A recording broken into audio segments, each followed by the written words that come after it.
Hello, every pony. I am Venomous Pie. You guys know me full well as the Pinkie Pie of the group.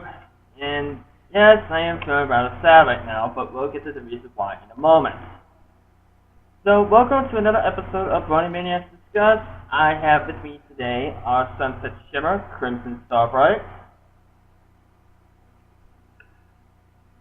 Hello, Crimson Starbright here, aka Doctor of Crimson. We have our roadie, Jedi Padawan Daniel. Yo, what's up, everybody? We have our Starlight Glimmer, which is Neon. Heyo, everyone. What's up? We have our Dopey Hooves of the group, which is Endless Nonsense.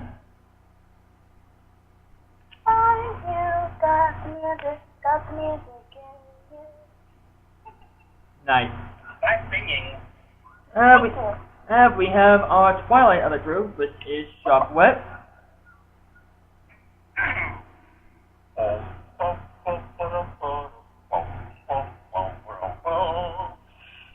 Nice. Shadow Tony I play. like it. Shadow Tony play. You're welcome. And we have here our Rainbow Dash of the group, which is Kanata, aka the Birthday Boy. That's good, everyone. This episode is just for you. Happy birthday, buddy. Thanks, Venom. Happy birthday, Konata. That's never gonna get old. It never gets old. And of course, we have ourselves a new member of the Bronimaniacs. Introducing our great and powerful Trixie, David Stapleford. Hello, Miss Tony. And Nice to be here, and I have a magic hat on my head. of course you do. It goes with the flow. And Because he's great and powerful, David. And he has tricks up his sleeve. I have many tricks up my sleeve. and we have plenty of peanut butter crackers. And teacup. Don't forget about the teacup. Teacup, yes. So anyways, the episode will be. I think somebody. I intended to say that for last. We also have our Fluttershy, which is Violet Bloom. Alright. Okay, well, hi, everyone. Now, what's the point joke, man? Now, what's the point of the joke? Once with professionals. So the episode we'll be covering today will be none other than Filli Vanilli, an episode that has quite a bit of a strong reaction, both positively and negatively.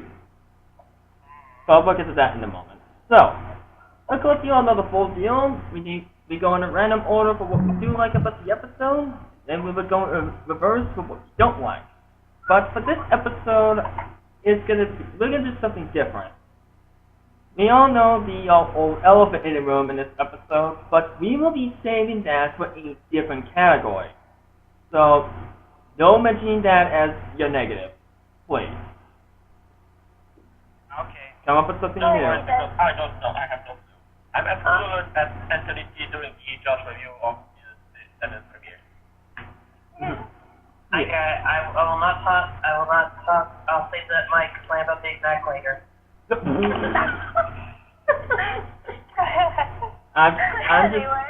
I'm just saying, y'all know what it's gonna be, so we'll save it for another category.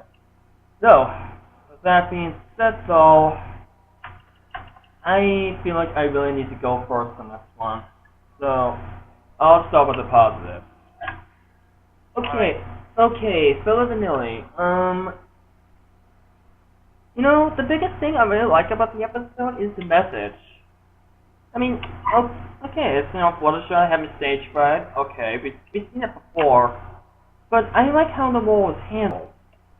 Like, okay, I mean, you have there's nothing wrong with you having stage fright or being shy and everything, but if you're willing to open up, that's yourself, you know, baby steps, little pony, baby steps. And but yeah, that was a great line, and I really like how the mole was presented in this episode. It was a pretty top-notch mole, and I like how it was presented at the end. In a way, stage fright is sort of a phobia, and let's face it, phobia is not like any drug. Exactly. And that's why the mention of baby steps was a great line. Because it made the message so much more realistic.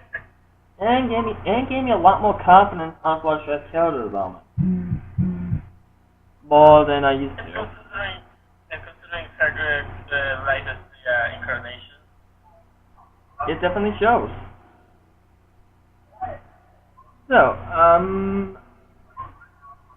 you know what? Since we have a birthday boy here, Kanata, why don't you go after me?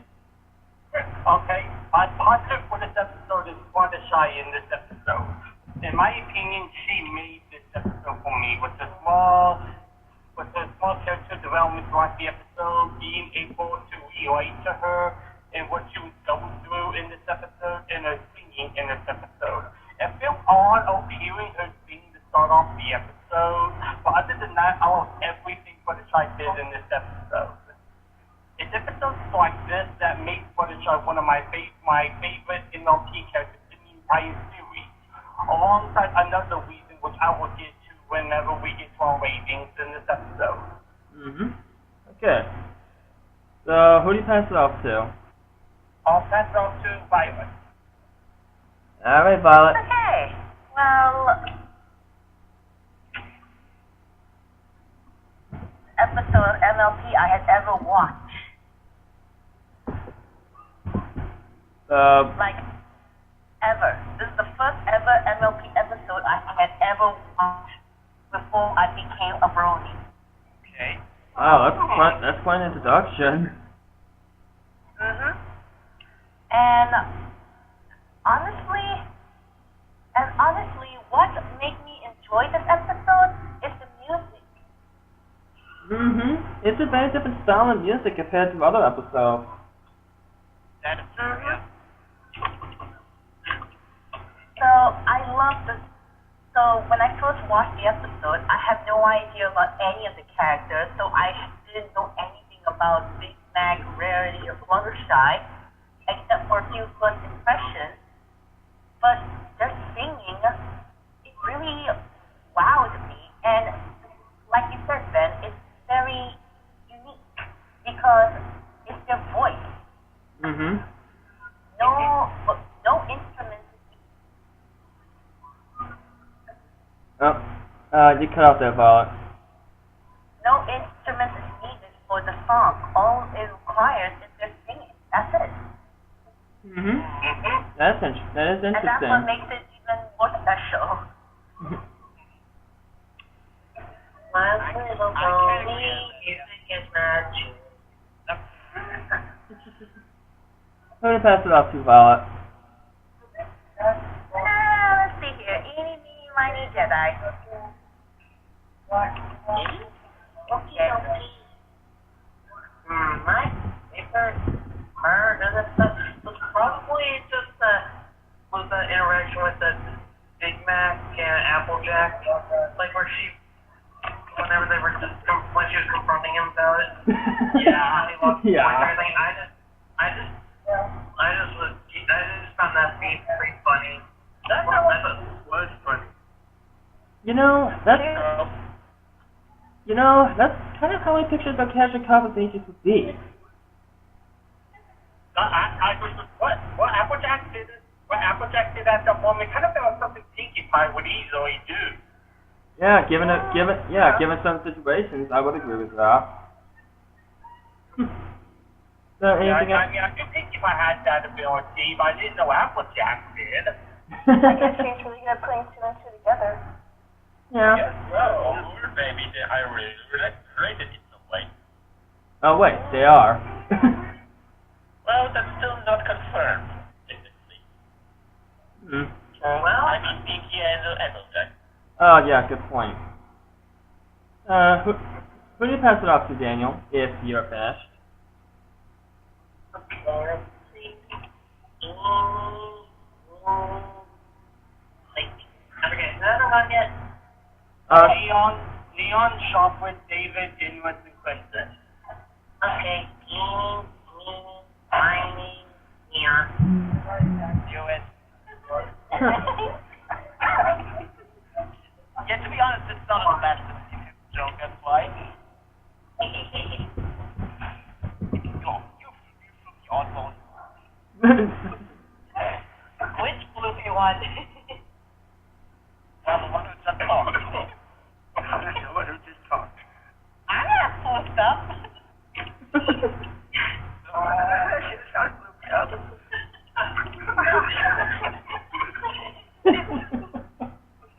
Come on, guys, I don't that much for the last couple episodes flat. Okay. Yeah. Oh well, positive for the episode. This has to be honest. Everyone has been already picked the conversation part with Jack and Big Mac. Well, Huh?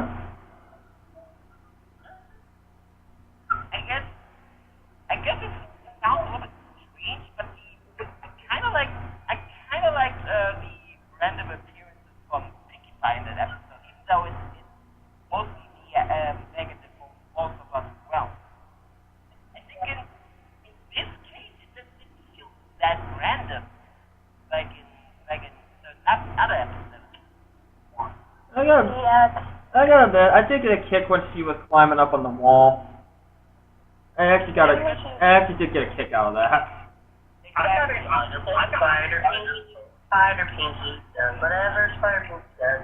I got a good laugh whenever, Pinkie Pie, like tilted her head up whenever Jack was doing the introduction of the turkey calling, and you see her head slowly going up, and you see that grin on her face, like she knew she was gonna win it. Yeah. Yeah, but like I said, in this episode, the appearance on that's not as creepy as the other episode. Green is in your color? Exactly. I mean, there's a big difference of Pinky walking off the wall and suddenly appearing in the mirror. And you were doing so well. Yeah.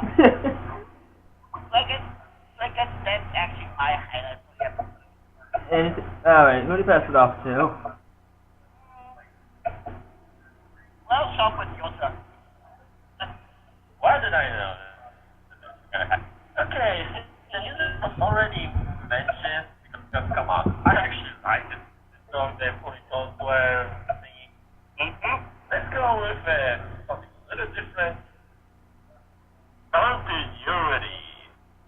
Oh. Yeah. Because come on, I don't know about you, but mentioning the poison joke as being the big part of this episode is probably one of the best continuity done at this point of the series, back when this episode premiered. Except for, well, not everyone would agree with that for the reason. I don't want the poison joke. I'm glad that they brought the poison joke back. I'll begin to that. So come on. I actually like the continuity that started. Yeah. Yeah. I'll begin to that. And besides, in some way I actually enjoyed the other guy. In some twisted way. Yes. No, it's not bad. Not bad at all. Not bad. I'm not a voice actor, so that's why you gotta stick with woman. Okay, let's see. Who is that? David, Crimson, and Emma. I know you already. Okay. Show us what you got, you guys. Alright, David. Okay, I guess I'm all set. And before you go, David, I want to mention you gotta name one thing. Okay, I got it, I got it. Okay. The thing I'm gonna say is that I thought the music was the highlight of the episode. You're not the other one. So that's my take on it. So that's my positive. You want to expand You upon can it? expand on it if you want. What was your favorite, like, what was your favorite song out of it? Like, was it like ending song, the beginning song, to find the music in you? Actually, the song I liked the most was the ending song. Same here, actually. She really stepped up on her singing ability, and I was just blown away. Like, I was just attached to the screen. I was just like, I gotta hear that song again. Not enough people talk about that song. I love that song. I like it too. It was amazing. Mm-hmm. You know, so I was just all about the music on that positive. So, who do you pass it off to, David? Hey, who didn't go yet? Crimson and Emma. Okay. I'll pass it on to Endless. Alrighty. Alright, just let me try to find one that hasn't already been mentioned. Okay. 2 hours later. It's okay if you want to like bring up someone else's positive and use it as your own. Yeah. Yeah, like expand it. Alright, well, I do gotta admit that this is one of the better Fluttershy episodes because even though she is my favorite pony, I will agree that some of her episodes are notorious for being boring. Basically because it's repeated. I admit it can be repetitive at times, but Mm-hmm. she's facing her fears with different things, like facing fear of flying in front of ponies, and now she's facing seeing in front of ponies. Like, this is a different thing. That's And true. I'm glad I got to see this different side of her. Side where, like, to sing Mm-hmm. as well. Oh, and someone else joined. And welcome aboard, where you go? That's now Applejack. Thank you. I thought there was something salty in the force. Yeah. In today's episode, we're talking about the episode that pretty much is moved by guilt tripping. The whole episode, the plot is moved by guilt tripping. Anywho, anything else you want to say, Endless? Aside from Fluttershy's character development, like, she's getting a bit more firm. That's all I gotta say. Alright. So, who do you pass it off to? Out of the two. Alright, because it's the only one left, so. Other than Mosquito. Yeah. Oh, wait, okay. I forgot I just got here seconds ago. You have to pick either between the bitter member of this group or your boyfriend. Tough choice. It's a really hard choice there. Really. This is a really tough decision. Let's take your time, man. Let's take your time. Don't make me choose. Alright, Crimson.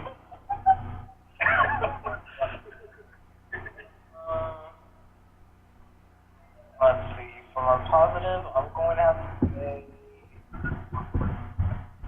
well,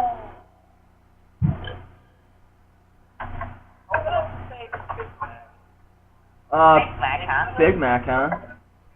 Yeah, I heard that his that his like I think he knows obvious of what I mean here. He doesn't talk much. Yeah, even though he doesn't talk much, his voice stopped like Oh, yeah. yeah, he couldn't like say anything, and they had to flush I think the part for him. I'm like, why couldn't you just put the show on hold? Like you could have just moved it like later tonight so get the voice back or something like that. It was for charity. Well, that's because I think the girl said this will be work until next day. So yeah, exactly. There is no way to do this with Big Mac in the next day because they needed to do it by tomorrow. So yeah. Yep, and the only way that he could work, the other guy has to take the field this time. Oh gosh. Yeah, all of a sudden, Fluttershy grew a pair of balls again. Oh my. Oh my. Oh yeah, this whole episode is about big girl Fluttershy saving the day. Okay. So, I don't want to talk about it. anything else, Crimson? I don't want to talk because the fact that I now out of those doesn't grew a huge penis. Take one to my enormous penis. Anyways, let's move on.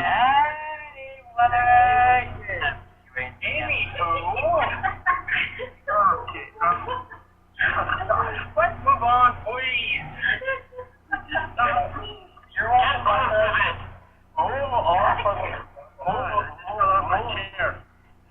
Move on for the flutter pick. Alright, that leaves... Yep, that leaves you, Mosquito. Oh, that leaves me. Well, I think I am left with the flutter pick then. Okay, well, here's the deal. The episode was kind of dog shit to me, so I guess the only legit good thing I could say was two things. One, say one. that Pegasus' dad with her daughter. Zipper Will? Yeah, because, well, they are adorable, what can I say? And even though I think that the whole reason for the episode was kind of dog shit, I do appreciate that Fluttershy was like saying no in the end, but she wanted to perform, but not like outright doing it all of a sudden. Like, it's addressing the problem, and it's not going to wait pretty soon. So yeah, I think that is really mature. Again, baby steps. Yeah. Too bad that the whole episode was not this mature, but anyway. Mosquito, just because you just joined us, I want to remind you, we are saving that certain elephant in the room for another category, so take a different negative if you can. I thought that we are not even going to mention the elephant in the room. I thought we were going to just brush it aside, so I was not even going to mention it. But since you have so much of low trust in your dear friend called Seagull, I turned into Sad Seagull. Get to your negative. Because my friends are making me sad right now. They do not trust me. I'm only saying that because you I'll get just showed up. Well, most of the negatives in this episode is that Pinkie Pie is a huge dick, and not in a good way. Yeah, we're saving that, Mosquito. We're saving that. Oh, that was the elephant in the room. I thought it was the other one. That's fine. No, we're making that into an entire category after the negative. But come up with another negative that does not involve Pinkie Pie. Oh, okay. Well. What does fandom? Oh, it is good. What I didn't like was, well, the whole structure really. I did not like how basically in order for how can I say this? To try to learn the quote-unquote lesson about stage fright and whatnot, it had to go to this level of, here's some crazy shenanigans of, she has to basically lie to all those people by doing, like, hidden, how can I say this, thing, but somebody else is speaking, I forgot what's the name of that. Anyway, but she's doing that, I don't know. I thought it was pretty messy, everything, really. Alright, Crimson?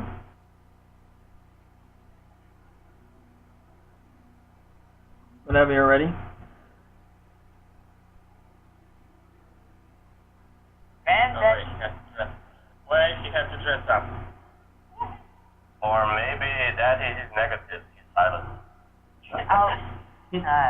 He's typing something. He's typing something in. there you are. Thank you. I don't think so. Okay, he'll pass. He has no negative. Surprising. And unfortunately, Endless had to leave early, but she didn't give me her negative or her rating yet. So I'll be sure to keep you guys posted on that. So, David, you're up. Okay, for my negative, I thought it was kind of like the pacing of it. It kind of went fast, and then it went slow, and then it went back to fast, so that was my negative. I felt it was just sort of all over the place. You thought So basically, you agree with me that the whole structure was a mess. Basically, yes. Okay. Good. Alright, Shufflet? I have my negative. Then you said this negative is the elephant was in the room, so I don't have any negative. So, Leon, go on. Oh boy. Okay. Oh, shoot, I thought you could give me a little bit of a time frame there. There's anything negative about the episode, except for the elephant was in the room that is painful later. I don't know why we're taking it for later. It's about the only thing everybody here agrees. Not everybody. Well, Can more we than please 90%. move on? Well, if we talk about certain behavior in the episode, then maybe even it was for the sake of the plot. Okay, I get that, but just the sheer dumb behavior of the others of the main six of not realizing something like that from the beginning. I guess it's kind of like what Spock says to Kirk. Sometimes the needs of the plot outweigh the needs of the character development. Yeah. Unfortunately. But guess what? It's just in the beginning, it's so obvious that they could actually stop it, and later when the plot came to a conclusion, they realized all of a sudden. That's what I don't like about the episode. We'll get to that when we get there. Daniel? Well, you think my negative is more like a nitpick, really. And it's for Fluttershy. Okay. Or actually involves Fluttershy. Or stuff. And it's when everybody said that, like, they never heard Fluttershy sing like this. Or, like, she has sung plenty of times in the past. Like, but now it's not like solo. They should have been more specific, because we've heard Fluttershy sing plenty of times, but they weren't specific whenever they said, Well, here's the thing. I think what they were trying to do is like, they never heard Fluttershy sing. That's amazing, because the way that she hit the high notes, we never saw that before in any of the previous seasons or until that time. So I think that is what it was trying to do. It's basically... I mean, we could have at least tried to be a bit more specific, but, you know, this is just a nitpick. So when something like this is negative, it's just a nitpick. Daniel, if I could offer some perspective on that, it's because some songs on the show are digestive and some are undigested. What I mean by that, some songs they happen like in canon, like people are actually singing and everybody's like, what the fuck are you doing? And sometimes the singing is just like this sort of metaphorical in your head singing, kind of like a musical. Yeah, But I agree with you, Daniel. It's not clear enough. So yeah, this confusion is not only you that has it. Yeah. that's a good point. Now I like just to see Fluttershy trying to sing Beep Beep Bound Sheep. You know what? No. If anybody needs a voice actor for the shy, you should like get her like to sing that to record it. You know what? I wanted the main six to sing like that song from the musical Chicago. He had it coming all along. Nice. Alright. That is not a sexual song, but okay. Alright. Anything else, Daniel? Nope. Alright. Violet?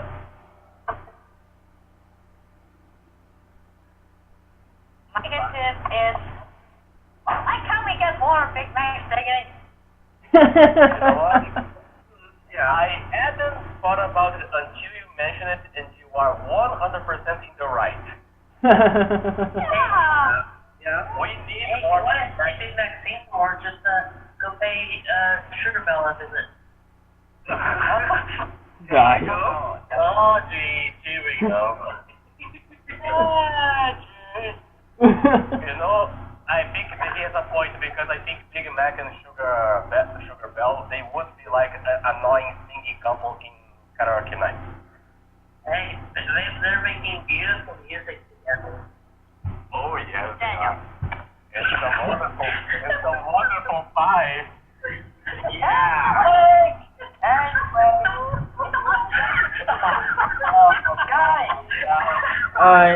Alright, let's move on. Oh my God. It's not just Big Mac. Okay.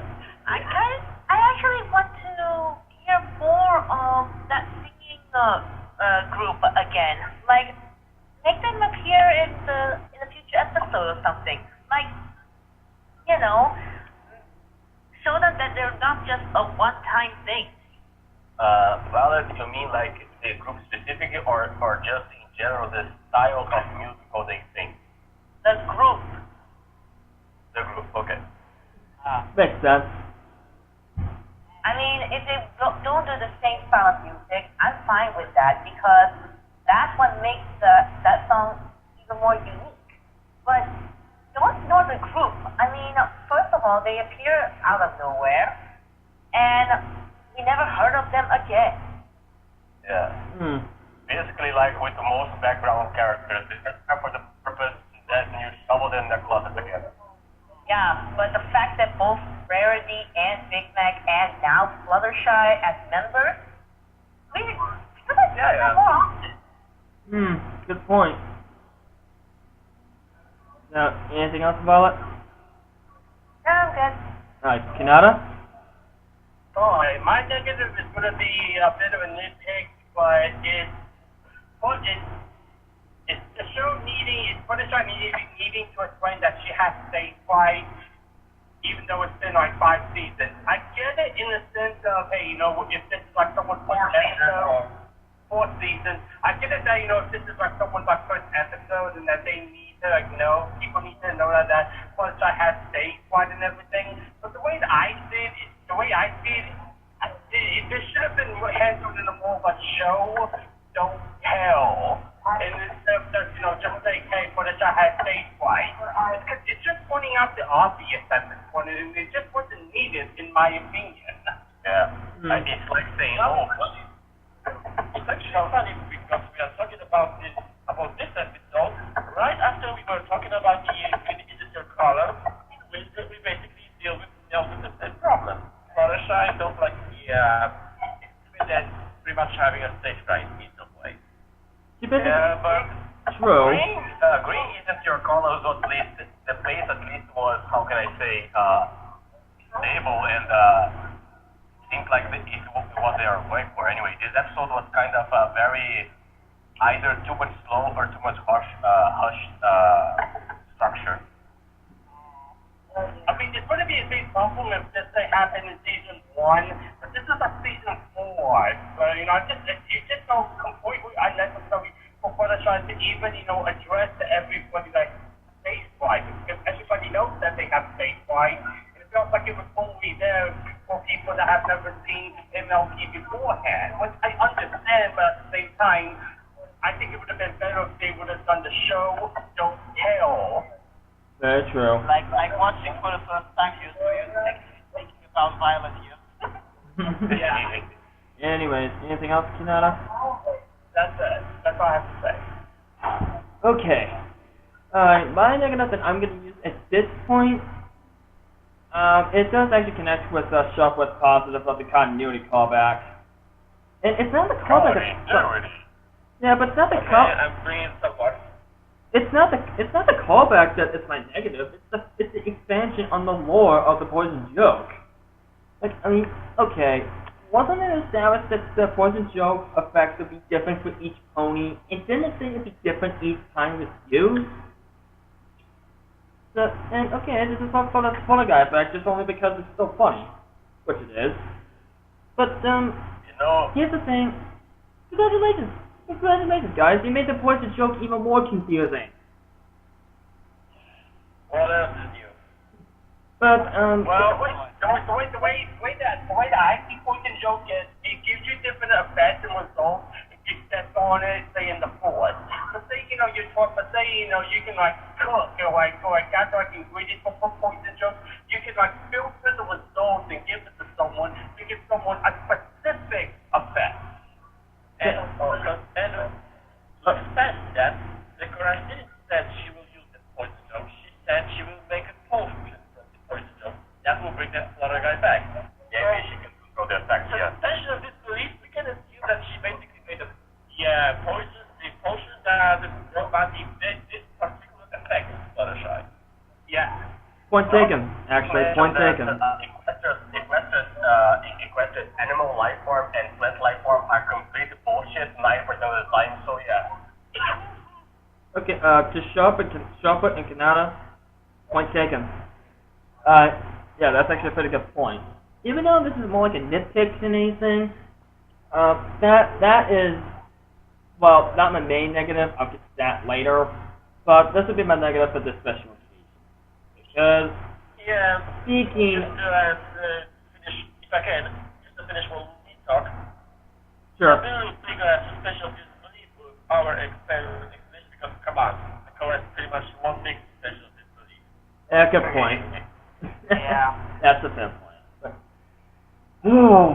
Okay, this is what we've all been waiting for. Now, I really want to go first here because I have a lot more to say than I think the rest of you guys. It's about Pinkie Pie and the reactions towards this. No. Don't get me wrong, I still like the episode. And if anyone doesn't like Pinkie in this episode, or in general, that's completely fine. I have nothing against that. However, this is one of the cases where I still enjoyed the episode, but the fandom sort of ruined the enjoyment. Yeah, the reactions to the episode had a very personal effect on me, and not in a good way. The episode aired right when I started to get used to being a part of the fandom as a whole, and when I started watching the show in syndication. I saw the episode when it aired on TV, and I enjoyed it. But when I was thinking about Pinkie, I was slowly starting to get worried because it was impacting Fluttershy. Not that there's any Fluttershy fans, but I know how extra defensive certain people get when it comes to Fluttershy as a whole. And seeing how Pinkie is one of the main characters of the show and one of Fluttershy's closest friends, I really started to get concerned. A few days later, I see that the reviews of the episode started popping up, and began to watch them. The reviews were very hit or miss for me, and it mainly depended on how they talked about Pinkie. Some were really good, even when they are criticizing Pinkie. Some even didn't mind her. There are some, however, that really pushed my buttons. I won't mention any names because I don't want to bash on them because it was a long time ago. Some would demonize her, call her the worst pony in the show, and start to hammer that in. They were being so hostile that I had to turn my computer off because I got so angry. I held it in because I didn't want to start any trouble since I just joined the fandom and started to get to know everyone. Maybe that's when the effects began to take shape.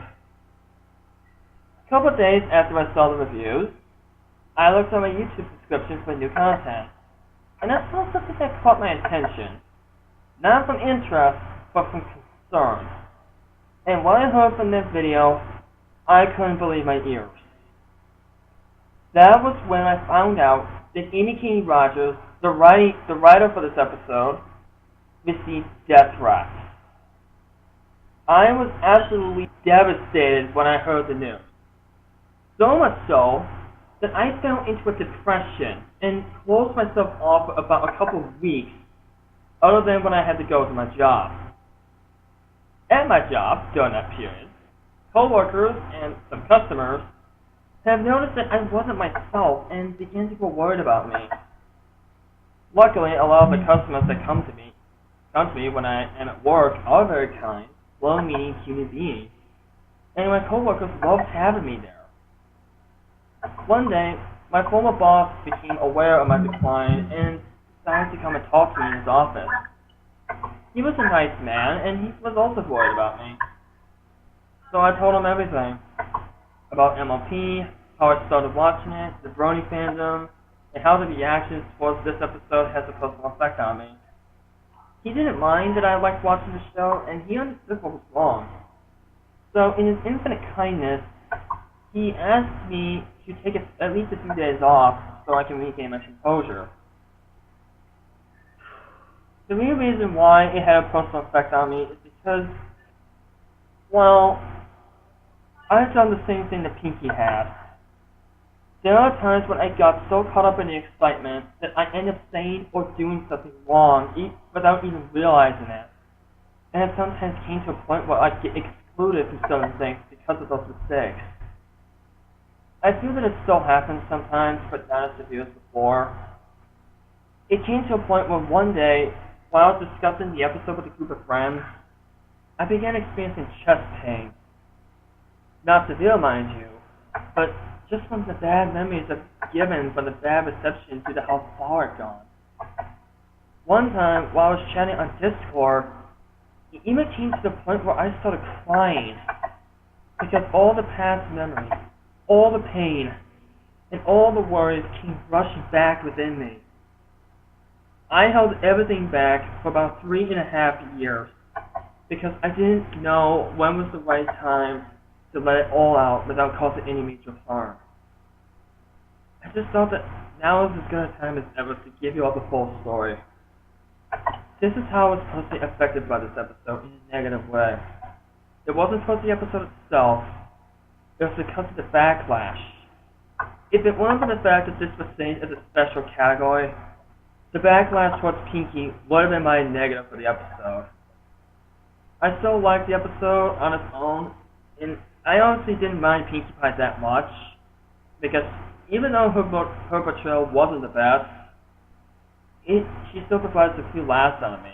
Like the part when she said, like I said, when she was climbing up the wall, or, well, when Pinky goes, no offense, but you kind of sounded like a dude. That actually got a few chuckles out of me. And also, people criticize the fact that Pinky wasn't got called out on, but she was. I mean, the main five actually glared at Pinky, and they were mad at Pinky, and she said, what, too much? And Pinkie Pie just got confused by what's going on, and up to the point where she asked, wait, wasn't that what I said? And Rarity goes, hardly. And then, here's the point of the thing, she went, oops. Yeah, she does realize that she made an error, and she toned it down, at least compared to what was going on earlier in the episode. So, even though she wasn't portrayed the best, I didn't mind her that much. But, as I said before, it's one of the cases where I still enjoyed the episode on its own, but the dark side of the fandom ruined the enjoyment for me. That's my story, and I'm sticking to it.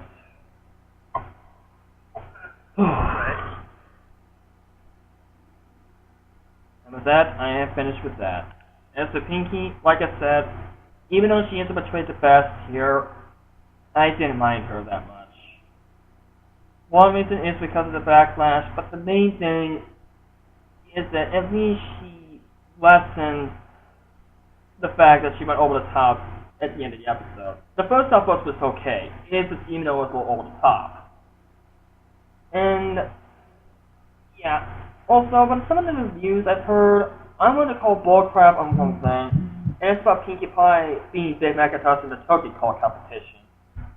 It's like they're slowly blaming Pinky for Big Mac losing his voice, even though it was his own overconfidence that done him no good.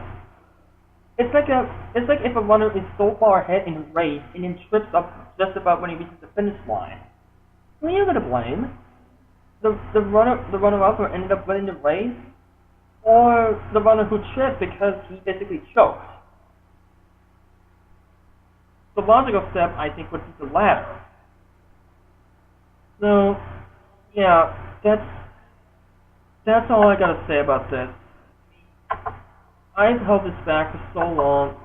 I didn't know how I would respond and what I would say. I never meant to cause any harm. If I did, I am terribly sorry. But know this. It is one of those I still like the episode, I still enjoy it, and it does affect my rating a little bit, but not majorly. It's just one of those cases where the fandom kind of ruined it. But now it's the case when the fandom will repair that, and we will all give you a big warm hug. All of us. Yes. Yeah, very much. And cheeseburger.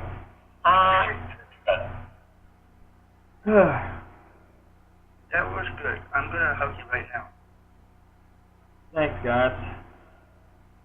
That was amazing. That's awesome, Daniel. Thanks, guys. That means a lot. Oh, yeah, for you, buddy. That sounds like a 4.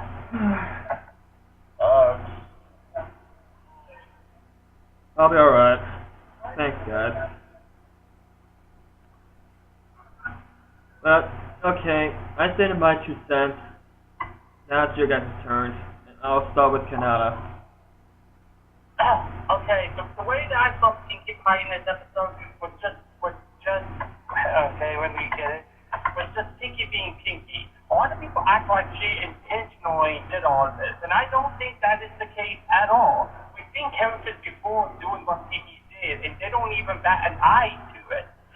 To me, in my opinion, this is something that in Twilight and Western Zero, when she went crazy and caused trouble to all of the main and putting the town in danger. Pinkie Pie has the ability to make others smile, but she's the element of laughter first. And what she was trying to do throughout the episode was trying to be funny, and in my opinion, people just took it the wrong way. And how? Alright. Violet, your turn.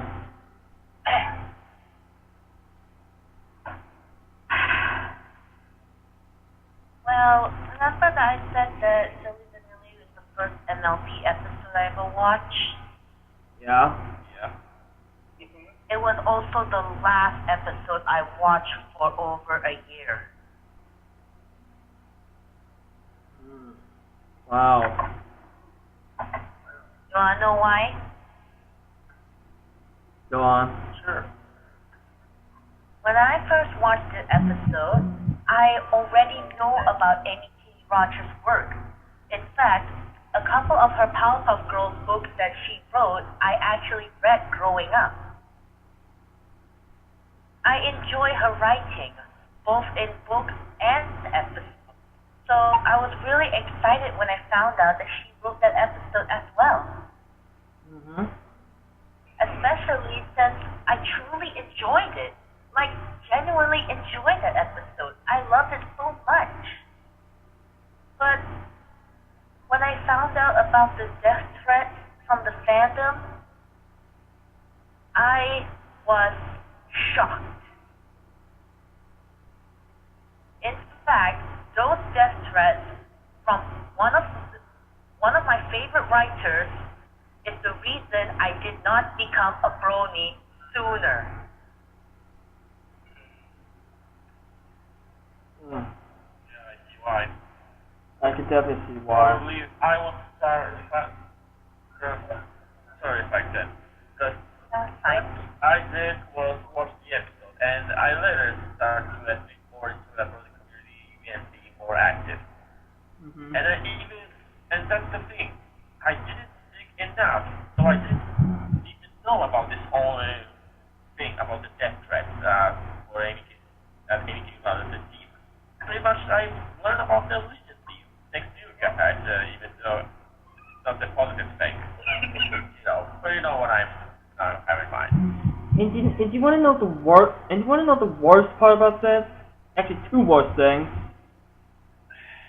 I'm not sure if I want to consider your condition, but well, come on, maybe that would Okay. be insane. First off, what was the last episode that Amy King Rogers wrote before she wrote this?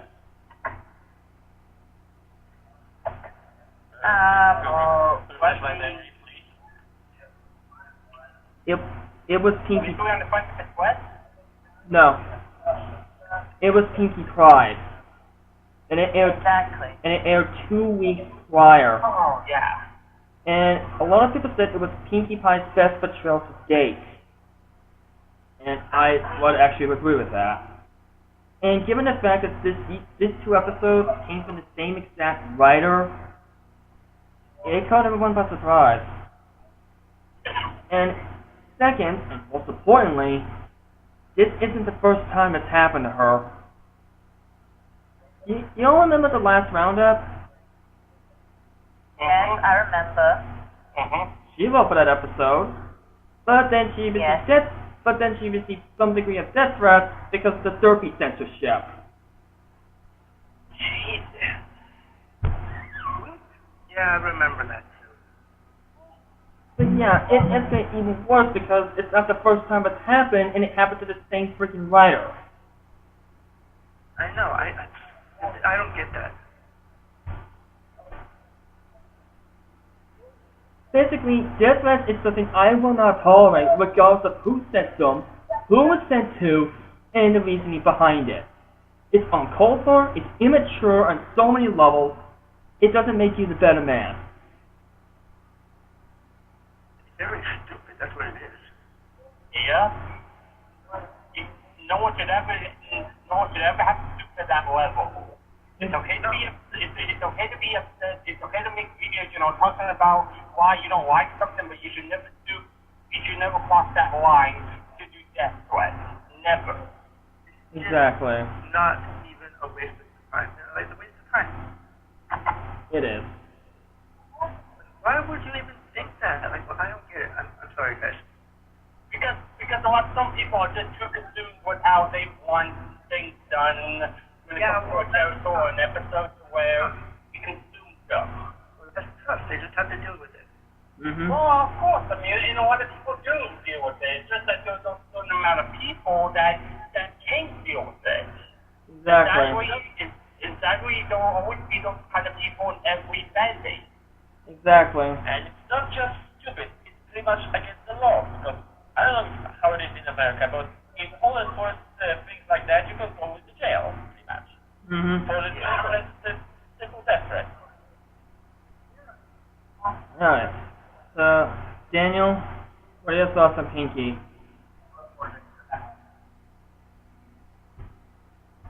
Well, see, I never knew about the whole death thing until I came up with y'all and y'all told me about it. I never knew any of the death threats about I never knew about any of that. Same here. Same. When I heard that really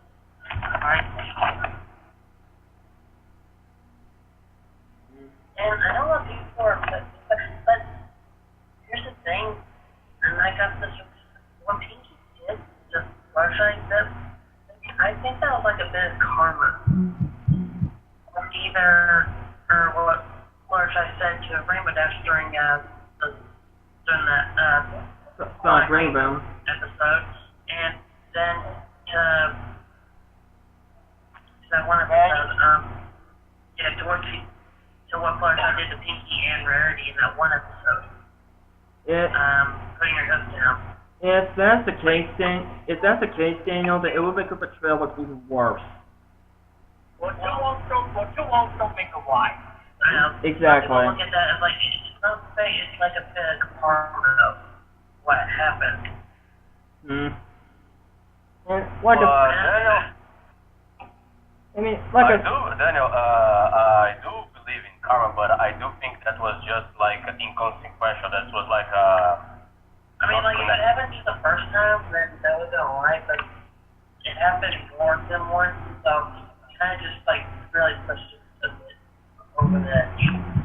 yeah, I mean, it's just like what the Silvercrow said in his review of the episode. The first outburst was fine, even though it was a little over the top. But then we can have it so like Fluttershy herself will be causing her own internal conflict because of her fears. sometimes your fears can make things even scarier than what is actually happening. It's a psychological effect. And speaking of which, I felt that the first outburst that Pinky did, I felt that was a missed opportunity for insight of Fluttershy's character.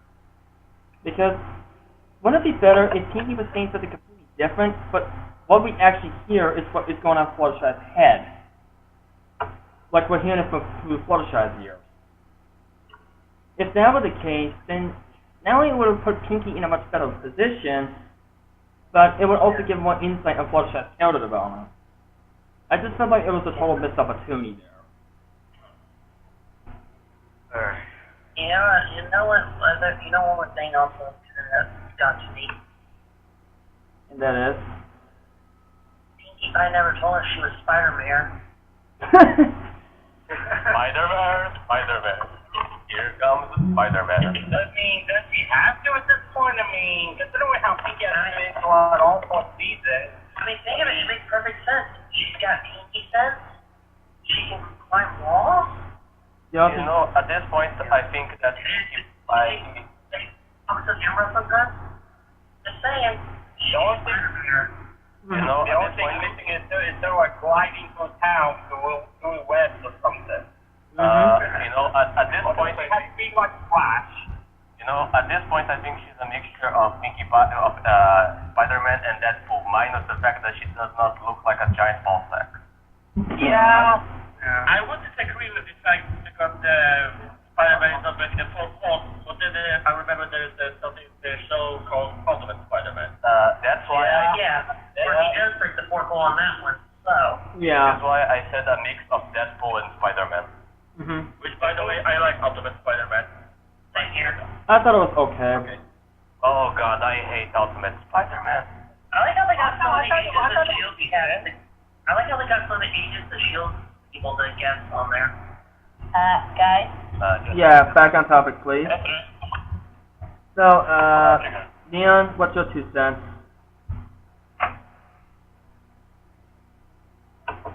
What are your thoughts on Pinky? If he's still there. Goddamn Neon, I told you to not fall asleep again. Neon. You know, guys, maybe we move him away because considering that he have 40 hours not sleeping, probably maybe he falls asleep. So, kind of a slack. Yeah. Okay. So we'll pass it to you, Shopwit, then. To be honest, now I'm hearing you guys. I think you originally was my negative, but now she's not that big of a negative, but she's still a hero bit in some way. Because I agree with some parts of in this episode with her are actually funny, but in some ways how she was a bit too oblivious for my taste in some moments. Because Pinky had a track record for not being that oblivious. Fair point. I think that the main problem is that since the show has multiple writers, they are going to have inevitably a very different take on Pinkie Pie. So yeah, this is why it's so inconsistent. Even the best of the best. Again, And the episode written by the MK brothers, so she really she knows how to write Pinky. She spoke Pinkie Pie well. Well, maybe she wanted to try. She wanted to try to Pinky do something a joke a bit more. Here's the deal. I think she wanted to Pinkie Pie to be like too much, but I think that the problem is that the hand pedals in general overreacted to a very violent degree. Yeah, I can see where you're coming from on that. So, anyways, David, what are your thoughts? Everything was said as before, but yeah, you know, it was all about the Pinkie Pie issue. You know, she was, you know, really out there in this episode, more than usual. It's an understatement. Yeah. Like she was really pushing hard to make Fluttershy, you know, break down and cry. Unintentionally, mind you. Yeah, You know, I think she was trying to sell her tea at eBay, that's why. perhaps. Or Pony ears, almost as valuable as Bernie ears. I'm under the impression that I was under the impression that she was trying to just say something negative and turning it into a positive. Who was doing that? Yeah. That's the impression I got anyway. Did it get But cringeworthy? that's my take on Pinkie Pie. Yeah. Did it get cringeworthy? Yes. Is it her best portrayal? No. Is it her worst? No, it wasn't. No. It's not her worst either. I thought she was worse in other episodes, like in Feeling Peaky Keen or Looney Eclipse. I thought she was worse in both of those episodes. But that's just me. And heck, she was even worse in Brown Gossip than she was here, and she was mostly smiling throughout the entire thing. But anyway, Crimson, when you're ready. I don't think I got anything to say. Okay, let's see go.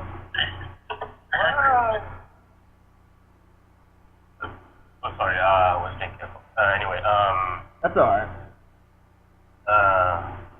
yeah, it's like they say, it's better on the outside than the inside, but anyway, my view on the whole shenanigans with Kini, I forgot her name. But anyway, the view is watching. Kini, okay, thank you. I'm going to have to tell another story for this to make sense. There is a guy in the gaming industry called David Cage. He's a director of some short movies and the games such as Indigo Prophecy, Beyond the Souls, and Heavy Rain. Here's the deal. I hate his work so much that I do not respect him as an artist. Not at all. Would never go so far as to threaten him because of his work. Yes, his works make me raging asshole, but that does not mean that I can logically type in wanting him to know that I want him dead. The same goes for Amy Amy Rogers. Yeah, Amy Kane Rogers and any other writer out there. Well Here's spoken. the deal. I am going to say something that's going to piss a lot of people off. It's not that I don't think there is people in this world that do deserve death and destruction, but I don't think an artist deserves death and destruction for a body of work. Yeah, I can. Yeah, that's well said. I was having discussions. Some people, a girl I follow on the age, she found a post interesting. She make a character that is basically a villain, a rapist and a murderer, and people have a bit of a backlash. And so it's like, she even made a poll. Is it acceptable to make a character like this? And I said, yes, it is. Even if I don't like it, I cannot tell an artist what he cannot and not do. And also, it's not a good way of telling him how you feel by physically telling him to kill himself. That's not gonna work, and it's only going to make things worse. I could also add something on the whole Desperate Soul of Amy King Rogers. Those people also forget another important thing that we should remember after the medical literature. At the end of the day, even though they have writers hired and stuff like that, Hasbro always has the last word when it comes to the script, and they, at the end of the day, they can always say, no, change that. Oh yeah, it has to be removed. So there is a high chance that Pinky might be like that, not because Amy King Rogers, but because of Hasbro. They have to remember that Hasbro is always the one calling the shots. It's not the DH. Yeah, they have the final say. Exactly. How many times we've heard that the final product of the episode is completely different from what the writers originally wanted? Yep. It's going to say magical mystery how Amy Larson wanted to be two-parter. Yep. But Hasbro cut it short to go to the average show length. So, like I said, this whole controversy might as well be not because of Amy King Rogers, but because of Hasbro. Because they said, how about we make Pinky like that? And so, actually, put the comments. Actually, give the conflict reason or something like that. By the way, this reminds me of something about studios meddling with that. Who here knows about the book The Wind and the Willows? Yes, I know about it. If I told you that Guillermo del Toro, the guy with the fame of Pan's Labyrinth and Hellboy and the Blade 2, he was supposed to be the director of Wind and the Willows adaptation, but he abandoned the project when one of the producers was like, hey, can you make those into a high school kid with some skateboard? All he said to the guy was, it has been a pleasure working with you, and left the studio. Ooh.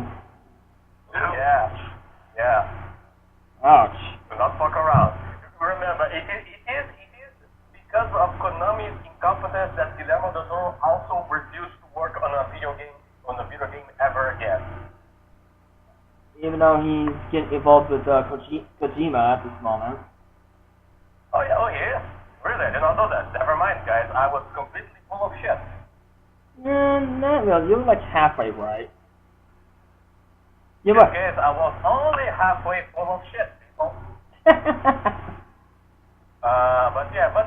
If we have even to go to the subject of toxic fandom, well, the MLP fandom, I like to think it is like a Pegasus. What I mean by that is extremely passionate, be it in a good way or in a bad way. We'll either have people that love each other so much they're willing to give money to each other in bad scenarios, and we have people that are willing to kill each other, or at least say they want to kill each other. And mostly go, that happens in every fandom, not just this one. I mean, Steven Universe is the biggest example of that. You want some fandom that is actually more toxic than ours. Steven Universe fandom is one of the worst. And the Sonic fanbase. I never knew that. And the I don't want to talk to Steven Universe fandom would be more kind. I didn't think it would be toxic. I mean, I'm a Steven Universe fan.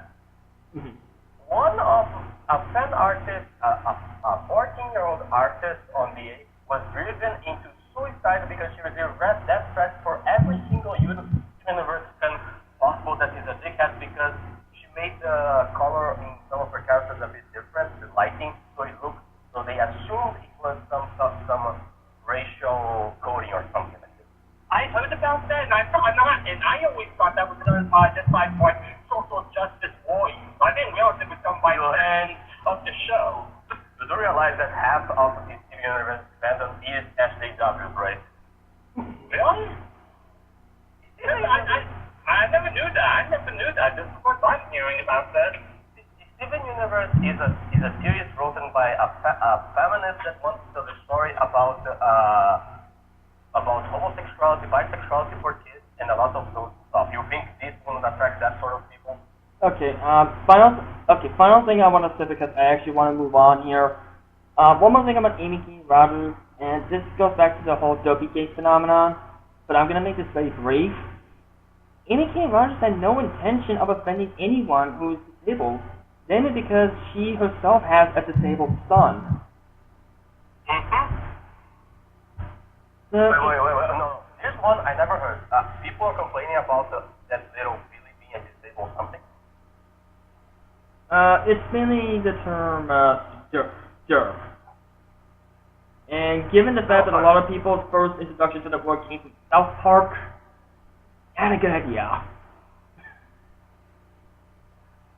People are stupid. They have to understand that South Park was supposed to be like a black side comedy. What's some political commentary? No, yeah, sure, but it is mostly a very dark humor comedy. It cannot be compared to another piece of work that's not supposed to be that. It's not. Who am I talking to? Yeah, but let's move on, please. So, with that being said, in conclusion, the fan reaction went completely overboard, but it shouldn't affect the episode ranking whatsoever. We're still going to judge the episode for how it is and for the product. The fandom reaction did have a positive impact on a lot of us, but it doesn't affect our rank whatsoever. Just letting it out there. So, Casa said she gave the episode a 3 out of 5. As for me, I am going. Okay.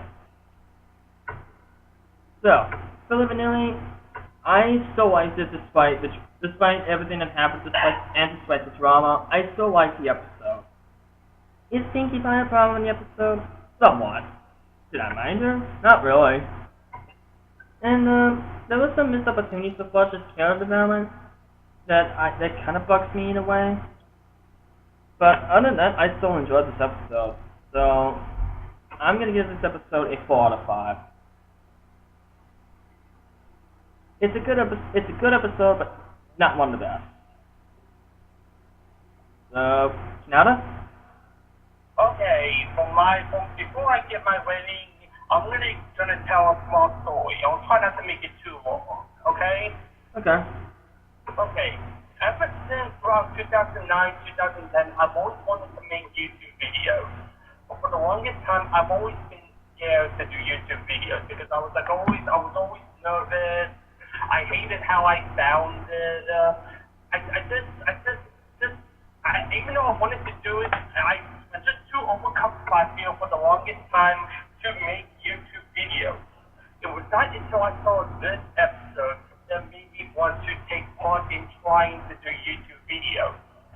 And because of that, I was a part of like an anime group on YouTube, which led to me doing like videos on a weekly basis to get more used to doing anime videos anymore. And now I'm doing like one reaction to all kinds of videos, all because of this episode by itself.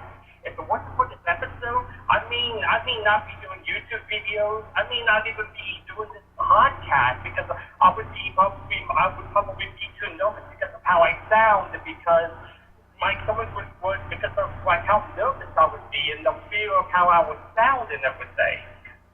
A lot of people have that one episode and that one moment, that one episode in particular that changed who they are as a person, and then like showed them how important history is. Like for Dark Torture, it was that sisterhood social that made him like we bond with his brother and everything. Same here. That is what? Same here. The same thing happened to me.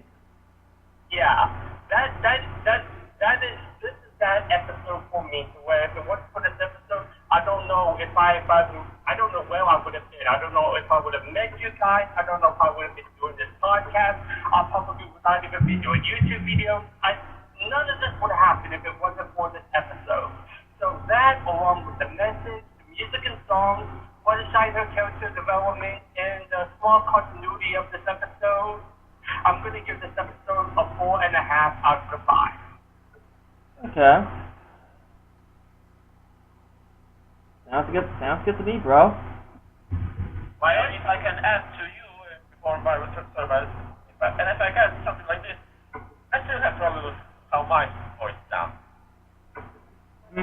Yeah, and I will say you sound like better than I, but that's just my opinion. Oh, you all sound better than I do.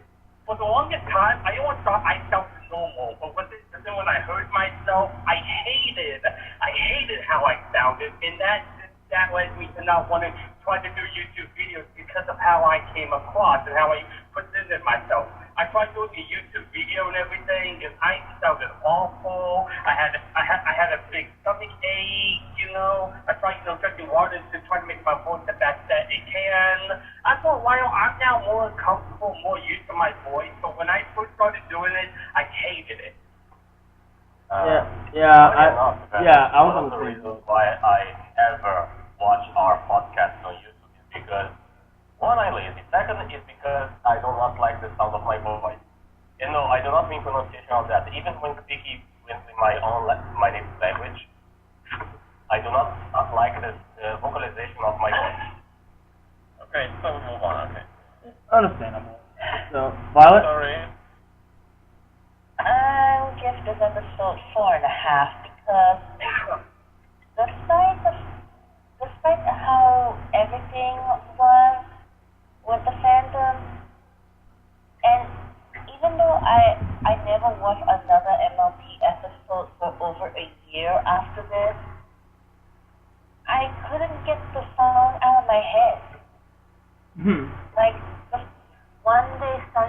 back into my head and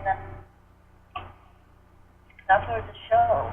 Make me discover that love I had from watching this one episode. Interesting note, Violet. Mm-hmm. Alright, Daniel? 4 out of 5. 4? Yeah. Okay. You want to expand upon it, or not? Okay. Okay. And Neon is still not there, so Shuffler. My original thoughts about this episode until because they are still not corrupted by the whole drama thing, even though it's disgusting. So I'll give this episode a 4.5 because I really enjoyed this episode, and I still really enjoy this episode, even despite that I really learn about this whole drama thing. Alright, David?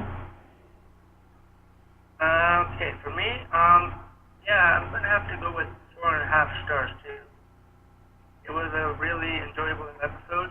It had its moments of with the moments, but it was highly enjoyable.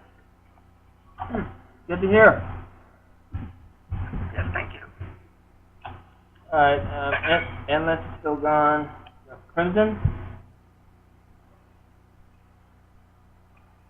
I'll give this a 4 out of 5. Okay. I guess. Okay. And, Mosquito? I gave it this episode 2.5 out of 5. Okay. Wow.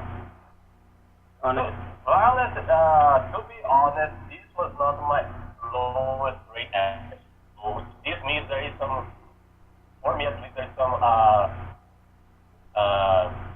part of enjoyability. Mm-hmm. Yeah, but still. I I think it's Montego. I know you said you don't like the episode, but I didn't know that you don't like it that much. Well, Violet, blame it on Venom for having such a small 5 out of 5 deal. I'm doing my best here. I understand where you're coming from with that waving Montego. Yeah, same here. Violet, with the 2.5, what I mean is slightly below average. Not crap, not shit, only slightly below average. Yeah, that's what I mean. exactly. I didn't know that you still find something that you like about the episode that is right in the middle. Mm-hmm. I like the ending. I like how Fluttershy handled the situation with the problem of, let's face it, anxiety over a large crowd. True. Besides, my lower rating is they go for future episodes. Sleepless in Ponyville. Anyway, move on. Yep. Just in time, too. That's just me. Because, overall, the overall group rating for Filli Vanilli is, thanks to the drum roll, it's 4 out of 5. Hey, I didn't hear you. What'd you say? 4 out of 5. 4 out of 5. I could have sworn I heard you say 10 out of 5. I was like, what? No, that's what I thought I heard. That's what I was confused for a moment. It finally happened. Venom sold us out. He betrayed us. Now he's with IGN. Oh, shut up. For the money. We offer you love. Come on, baby. We love you. We offer you love and how you were bad. I'm still here, you know. Oh, God. I made that huge mistake. Anyways, well, on the plus side, even though we went into, dramatic situations, we still ended this on a high note. That's the important thing. And we still actually had a lot of fun with this, as much as I was hoping. So, that being, Kanata, thank you so much for the request of this episode. It not only helped a lot of us get things off our chest, but happy birthday, dude. Thanks, Venom. Thanks, everyone. Oh, birthday. Happy birthday, dude. Happy birthday, Karata. Yeah, happy birthday. So okay. Yeah. All right. Before we go offline, I want to announce that the date for our next podcast and what episode will be unknown. One thing for sure, there will not be a podcast this next weekend because I got a lot of stuff planned that weekend. Because on Thursday morning I will be leaving to go up to New York so I can visit my family. So the date for the next podcast will be unknown. But notice the next episode will be a double header. We'll be going back to season 7 next time around. So look for that. So not only will we be covering discordant harmony, but we will also be covering the perfect pair. Yeah. So basically, it's gonna be a double header. But unlike the last time we did a double header, we're gonna talk about one at a time. Like, we'll talk about the positives and negatives with discordant harmony, and then we'll talk about the positives and negatives for the perfect pair. It's basically one after the other, so to speak. Alright. So, in a sense, it will be occur in the same stream, but it'll be treated like different episodes. So, that being said, until next time, I will see you then. Peace. Bye. Yeah. Bye. May the force be with you all.